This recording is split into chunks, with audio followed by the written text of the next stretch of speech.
Hello, everybody. Welcome back to Read and Reread. My name is Angelia, and welcome to something new I'm trying today, and I am calling it Time Warp Tuesday. So this is an idea that I had. I'm going to try it out, and if it turns out to be a popular video, then I might make it a kind of sporadically reoccurring feature.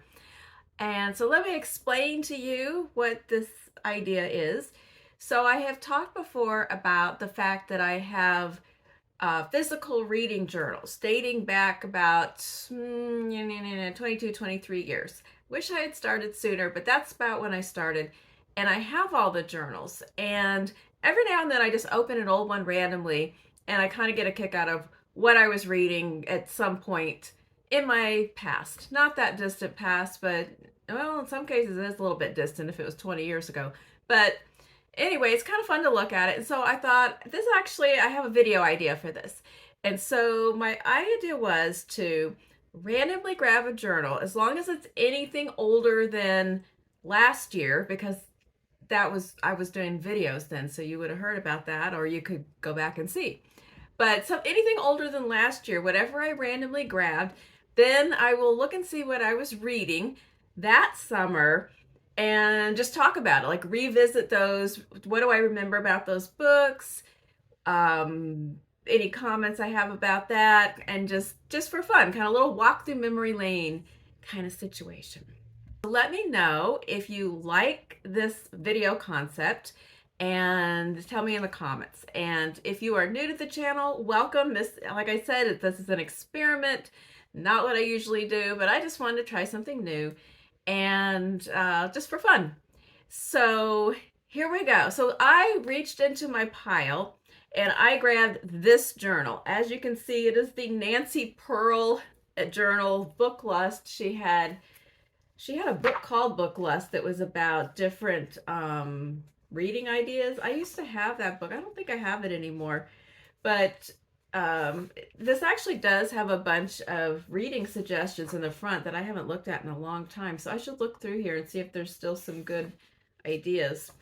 And back in this time period, this one is actually, it has part of 2007 and part of 2008 in it. And this is back when I used to get about a year and a half or 2 years out of one journal. And now I go through them faster because I'm retired and I have more time to read. So I fill it up faster. At this point, I was working full time as a school librarian, and my daughter was young. So the year 2008 is what we're going to look at. So in 2008, I took a look back through history, and in that summer, that's the summer that Barack Obama was nominated to be the Democratic candidate, and he selected, of course, Joe Biden as his running mate. Those were the times. And also that summer, the Summer Olympics were held in Beijing. And this is what I was reading. So first of all, my setup has not changed. I still have the same kind of messy consideration list that goes on for pages, and it's all marked up about what I've read and what the library has. And something that cracked me up on my consideration list was The Plague of Doves is on there. So 15 years from hitting the list, and then I just got a copy a few weeks ago. Hopefully it will not take me 15 years to get around to reading it now that it's here. Let's see what I was reading in the summer of 2008. All right, so starting out here, the first entry is The Brief Wondrous Life of Oscar Wilde by Junot Diaz. So I remember that was a big deal. I don't know if it came out, if it was a brand new release at that time. I'm going to have to look it up. But I remember it being a big buzz. And that was well before the later scandal, which was just a few years ago, about Junot Diaz. Several women had allegations that he sexually harassed them, that he was verbally abusive, and then I guess he resigned from the Pulitzer Board, but he maintained his job as a professor at MIT, and he is still there as a creative writing professor. I know the vague outlines of this scandal. So if you are well versed in it, you can comment below. But this was before anything unsavory had come up about this author. And let's see. So some of my comments in here were that the footnotes drove me nuts. And let's see. The humor seems to come in fits. Oscar's dorky science fiction come-on lines were priceless. And my final conclusion is it was good, but I didn't love it. That's kind of my recollection too. I don't think I went on to read any more of his books. I think this was a one and done for me with this author. It was okay. I didn't love it as much as some people who were all into it at that time period. Then we get into some good summer fun reading with Every Secret Thing by Laura Lippman. And I had to look this one up to refresh my memory because what I say in my notes did not explain anything about the plot. But it did have to do with these two girls who had been involved in the death of a baby. They found an abandoned baby in a stroller when they were very young, like 10 or 11. And then the baby turns up dead and they went to juvenile facility until they're 18. And we're not really told what actually happened to the baby or if they were guilty, I think, until later on in the book, because they come out and they're trying to resume their life and then children start going missing again, and people are pointing the finger at them. So I think it was just a good summer, no, I wouldn't call it trashy, but it was just kind of a summer thriller. Then the next one is After Dark. I do remember that I liked this book, but that it was very strange. And I remember it being, and I'm looking through my notes, and it does say the ongoing theme seemed to be about isolated people and what kind of connections they form with others. I know it had to do with a girl and her sister, and the sister is in some kind of a coma, and then there was something about love hotels and just kind of lonely adrift people, and that's the remaining impression of the book. I said it was all sort of hazy and dreamy, but it worked. So let me know in the comments if you recommend something else by this author that I would possibly enjoy, because I have not come back around to trying anything else, and it's been a mere 15 years. All right, the next book has absolutely nothing in the memory bank. Zero. It's gone. It's The Soul Thief by Charles Baxter. And my first comment is, for some reason, this book went really fast. It probably went too fast because I don't remember anything about it at all. I even looked it up and it didn't help. Nothing in my notes and nothing in reading a summary of this book has revived it in any way. And I got nothing. If you've ever read this book and you've got something, you can tell me. Then we're back to the Laura Lippman. So I guess I went back to the library and I wanted some more. So I read To the Power of Three. And I remember this book, but it's mixed up in my mind with another book, because this had to do with some girls in a high school, and one of them, they're in a bathroom and somebody ends up dead. And in my memory, it's very entangled with a Tana French book that's also about some girls that are at a boarding school, and someone ends up dead there too, and I can't remember if it's one of the girls or a guy at the neighboring school, but I'll put the name of that book up here too. And I think that book, the Tana French book, was actually a better book than this Laura Lippman book, but the whole, the girls and all of their dramas are all meshed up in my memory, and I can't untangle them anymore. So that was another kind of fun summer thriller read. Then we get to a book that I actually still have, and that was Gentlemen and Players by Joanne Harris. I really like this cover. I remember really liking this, and I've read a few books by her, and here's a little blurb. For generations, privileged young men have attended St. Oswald's Grammar School for Boys, groomed for success by the likes of Royce Straightley, the eccentric classics teacher who has been a fixture there for more than 30 years. All right, so he's getting ready to retire, and it says, a number of incidents befall students and faculty alike, beginning as small annoyances but escalating in number and consequence. St. Oswald's is unraveling, and Straightley faces a formidable opponent with a bitter grudge and a master strategy that has been meticulously planned to the final deadly move. In the current interest in books with academic settings, I don't know if this one's kind of maybe been overlooked, the whole dark academia trend. Some of the books being revived for that trend are, I'm glad that they're getting another round with a new group of younger readers, even if they're doing it for some kind of trendy TikTok-y reason. I don't care if they're stumbling into a good book. This one could probably be thrown into that pile. And looking at it, I think I would have fun reading it again because I don't exactly remember. I know there's somebody from the past who's very unhappy with things that went down at this school, and I can't remember what happens exactly, but I remember it was pretty fun and kind of intricately plotted. Let's see what's next. Okay, the next one, I am disturbed. I am shook and disturbed when I came to this one because I flipped through this before I started the video. And now I'm a little bit worried about my cognitive declines because this next book, I am currently planning to read this book in October.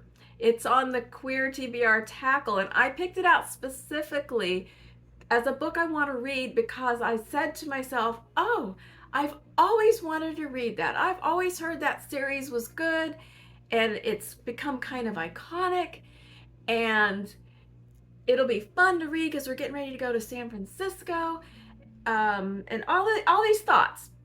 And then I open up the journal, and damn if I have not read this book already 15 years ago. And it is gone. It is gone. There is not a hint, not a speck of anything remaining about this book. I didn't care about The Soul Thief because I don't even know what that is. But this one, I specifically planned to read this and looked it up and read what it was about, and nothing rings a bell. Nothing I've written here also rings any bells. Now, but I do have one possible theory about this, and we'll get to it in a minute. But, okay, so what is it? It is Tales of the City by Armistead Maupin? How do you pronounce his last name? I'm going to look it up, but not right now. All right, so one problem is I did write, this was a one-day breezy read. I would read the next one. Did I? I don't think so. Then I go on and on about the different hijinks that happen in this book. Old-fashioned promiscuity. Okay, so now how could I not remember this book? Definitely a dark side here. What is the matter with me? So no, I don't remember. There's nothing. It's gone. So I am going to read it again, and I hope that I really like it. And if it's good, I'll go further in the series. But the only defense I have for this is the book that came next. And I think that the next book obliterated a lot of things that happened, maybe probably right before, right after, during, I don't know. I probably went into a complete fugue state because the next book was The Road by Cormac McCarthy. Now, I actually remember, this is the only one that I actually consciously remember the act of reading it. Like the other ones that I remember, I remember things about the book, but I don't remember sitting and reading it. I remember sitting and reading this book. So I've mentioned before, I've mentioned this book, and I've mentioned that Stephen really loves Cormac McCarthy. We have most of his books. We're missing a couple of the really early ones, but he has read and loved most of the books. And before this, I had only read All the Pretty Horses, and I hadn't really liked it. But when he read this book, he said, I think you really should read it. I think this one you're actually going to like, and it's more up your alley. And also, and I said, well, his stuff's so dark and brutal and bleak and depressing. He goes, oh, but this one, it is, but there's this glimmer of hope at the end. Well, that might have been overstating things a little bit. But I went ahead and read it, and it is wonderful. It is wonderful, and I'm really glad that I read it. It has stuck with me. Even every time I think about it, it's like I just kind of recoil and feel bleak and depressed again. But it is really good, and I do love I love dystopian and post-apocalyptic fiction, and it really is a necessary read in that category. And of course, it is the story of a man and his son walking across a devastated America, trying to survive in the wake of some sort of terrible, possibly nuclear event.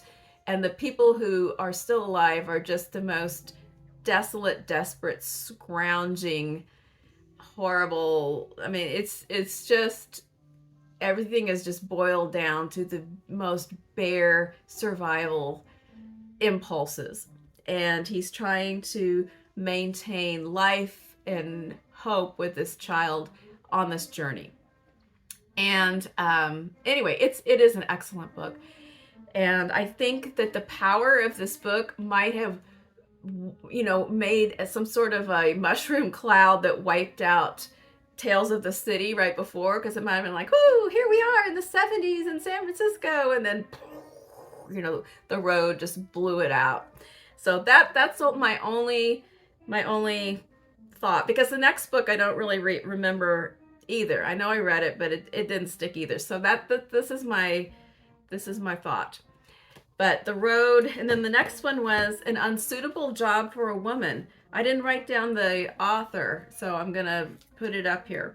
I don't think I loved it. It said this seemed to have potential throughout much of the story, but it sort of fizzled at the end. I don't like it when mystery stories just don't develop the characters, so you can't tell if their behavior is believable or not. So didn't have much to say. I had like one little dinky paragraph about it, but it would be a hard act to follow after reading The Road. And then let's see, I think there's a couple more books that I read that summer. The next one was The Condition by Jennifer Haigh. This is an author that I love. I've read all of her books. This one was not her best book, but a book that's not the best by this author is still a good one. If you have never read Jennifer Haigh, I strongly recommend her, but I think I would say to start with maybe Baker Towers or Faith, or even this really older one called Mrs. Kimball. But start there. She has a couple of short story collections, but mostly novels. Her most recent one is Mercy Street, and that also was really good. So I love this author, and she isn't spoken about often enough, I think.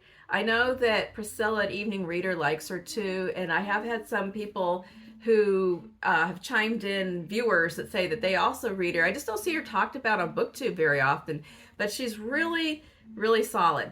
This book was okay. It wasn't my favorite, but I did read it that summer, and I did write 2 pages about it.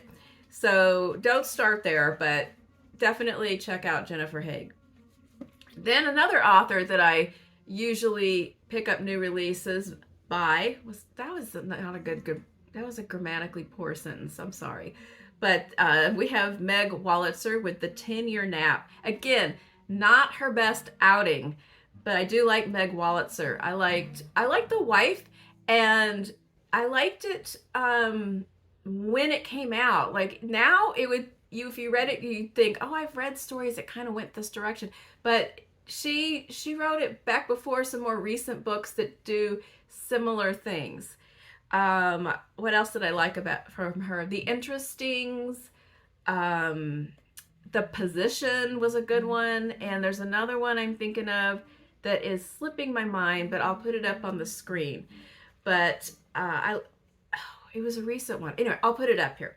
Anyway, I like this author as well, and The 10-Year Nap was about a woman who was staying at home with a young child and taking a break from her law career and having a lot of mixed feelings about her role as a professional and as a mother and as a woman. And those are some issues that are often explored in Meg Wolitzer's writing. And then we have a book that I don't really remember called The House on Fortune Street by Margot Livesay.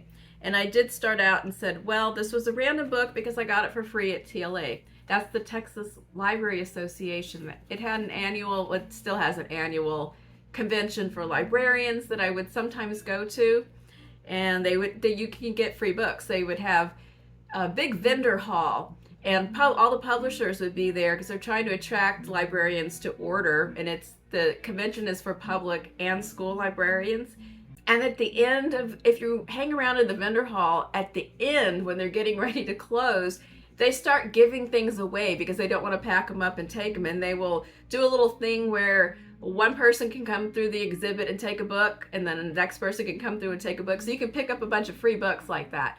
They also have this great session where you can get a whole stack of adult books because they do reading lists. They do, the most famous one is the Bluebonnet for school kids, but they do lists for all different ages of readers, and there's an adult recommended reading list every year, and they do a session with a panel with some of the authors. And when you go in, every chair has a stack of books because they have received all of these reader copies, the panel that is judging and coming up with the list, and they don't want to keep hundreds and hundreds of reading copies after the time period, so they give them away. And so everyone goes in and they look in their stack, and then they start trading and passing around, and it's very fun. Okay, I'm off on a nerdy digression, but just the mention of TLA, I kind of miss that. Anyway, the house on Fortune Street. I guess, I don't know. I don't remember it. It wasn't gripping or deeply engaging because the characters were held a distant away as if we are studying them from various angles. Well, I don't like it when that happens. So I guess I couldn't gain access to make an emotional connection, so it didn't really do much for me. And that was the end. It went on into fall after that. So that's what I was reading in that summer, and it's kind of fun. I would say the standout, of course, would be The Road from that summer. A couple other ones that I just had fun reading, and I just lament the condition of my brain as far as the oh my God, what was it called? Tales of the City. Oh, this is bad. So tell me what you think about any of these books and about this concept of looking back in the past. But that was my Time Warp Tuesday for the summer of 2008, 15 years ago. Maybe you can remember what you were reading in 2008, and you can also comment about that. Anyway, I hope that you had fun.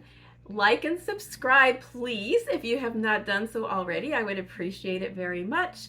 And I hope to see you soon on Friday for Friday Reads. Thanks. Bye-bye.